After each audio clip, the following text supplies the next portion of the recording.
Education مکمل ہو گئی ہے، مجرم پڑیا گیا، میری بچی تے نہیں نہ لبھی، میں کی کرنا اقتدار والےاں نوں ہویا سرکار ساڈے الٹا سانو دبایا بھی جا رہا، باہر نہ نکلے ہو انتشار پھیل جائے گا۔ مینوں بھائی انصاف چاہیے، میری بچی چاہیے، میں مجرم نوں کی کرنا، میری بچی چاہیے۔ السلام علیکم، اشرف سہیل یوٹیوب چینل۔ آج ہم بہت ہی ایک دلخراش واقعے پر بات کرنا چاہ رہے ہیں۔ لاہور کے نواحی علاقے باٹا پور میں 10 اگست کو ایک بچی کا اغوا ہوا، 5 سال کی بچی جس کا نام فجر، اور اغوا کے بعد فجر کے والد سے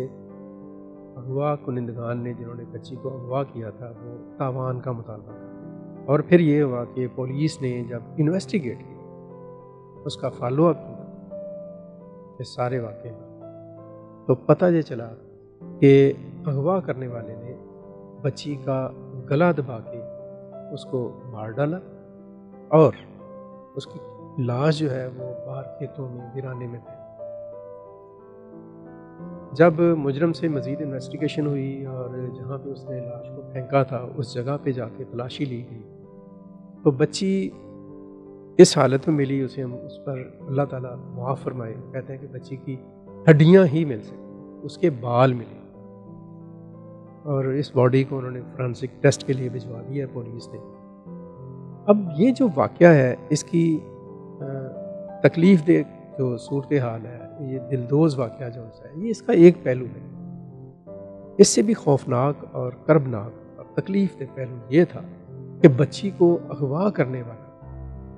اس کے سامنے گھر میں رہنے والا ہی شخص تھا، اور وہ بچی کے والد کا بڑا اچھا دوست بھی، بچی کے والد کے ساتھ مل کر بچی کو تلاش کرتا رہا، پریشانی کا اظہار کرتا رہا۔ والد کو یہ پتہ ہی نہیں تھا کہ یہ جو میرے سامنے گھر والا ایک شخص ہے یہ اصل میں انسان نہیں، ایک درندہ ہے، اور اس کے اندر ایک ایسی درندگی ہے جو کسی کا بھی شاید لحاظ نہیں کرتی، اور مجھے نہیں سمجھ آتی کہ اس طرح کے سفاک اور اس طرح کے بے رحم اور اس طرح کے جو درندہ صفت لوگ ہیں وہ معصوم بچوں کو قتل کیسے کرتے ہیں۔ اس نے اس معصوم بچی کا گلا دبا دیا، اس کو بالکل خیال نہیں آیا کہ اس کے گھر والوں پر، اس کی ماں پر، اس کے باپ پر اس بات کو جب کھلے گی تو ان پر کیا اثر ہوگا۔ دنیا جو ہے وہ تعلق اور رشتہ اور بھروسہ جو ہے اس کو کس نظر سے دیکھے۔ ایک شخص، ایک گھٹیا اور ایک درندہ شخص، صفت شخص یا ایک بدتینت شخص ایسا کام کرتا ہے، اور اس طرح کے لاکھوں بھروسے کے، محبت کے، اعتماد کے رشتے جو ان سے ہیں وہ چکنا چور ہیں۔ لوگ دوسروں پر اعتماد کرنا چھوڑ دیں۔ اس شخص کو تو جو سزا ملے گی سو ملے گی، لیکن اس شخص نے ہماری سوسائٹی کا بہت ہی ایک بھدا اور مسخ شدہ جو اس کا چہرہ ہے اس کا ایک پہلو اس نے دکھایا۔ آج کے دور میں بہت ضرورت ہے کہ لوگ ہوشیار، اپنی آنکھیں کھول کے رکھیں، اپنے گرد و بار نوا پر نہ، حد سے بڑا ہوا اعتماد اور حد سے بڑا ہوا بھروسہ بعض اوقات حد سے بڑھ کر تکلیف دے، بہت ہی تکلیف دے اور اندوناک واقعہ ہے جس نے مجھے بہت بری طرح سے متاثر کیا، ذہنی طور پر، اعصابی طور پر، اور یقینی طور پر جو بھی سنے گا اس کو اس سے دکھ ہوگا اور تکلیف ہوگی۔ کیسے افسوس کی بات،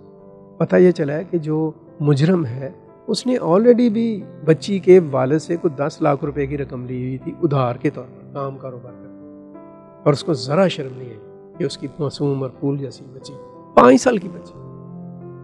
کو وہ اٹھا کے اس نے درندگی کے ساتھ قتل کر۔ اللہ تعالیٰ ہمیں معاف کرے۔ بہت ہی افسوس ہے، بہت تکلیف دہ واقعہ، اور اس میں سیکھنے کے لیے، سمجھنے کے لیے بہت کچھ، بہت زیادہ۔ اور یہ ہمارا جو نظام ہے، جو سپرمیسی آف لا کا جو ایک کانسیپٹ ہے، اور پاکستان میں جو انصاف اور عدل کا نظام ہے، اس کے بھی منہ کے اوپر ایک تماچا ہے۔ وجہ ہی یہ ہے کہ جرم کرنے والے جو ہے وہ جرم کرتے وقت قانون سے خوفزدہ نہیں، ان کے ذہنوں میں، ان کے دلوں میں جزا اور سزا کا شاید خوف ہی نہیں ہوتا۔ ہمارے جو معاشرے کے ذمہ داران ہیں ان کے بھی منہ کے اوپر تماچا ہے، وہ بے شک کوئی بھی ہو، وہ سیاستدان ہو یا مذہبی لوگ ہوں یا وہ اخلاقی معاملات کے پرچارک ہوں، کہ وہ سوسائٹی کی ایک درست سمت میں شاید تربیت کرنے میں ناکام ثابت۔ یہ واقعہ اس طرح کے اور ایسے بہت سارے سوالات کو کھڑا کر اس کے اوپر سوچنا ہو اہل فکر کو، اہل اقتدار کو، اہل فہم کو اور معاشرے کے ہر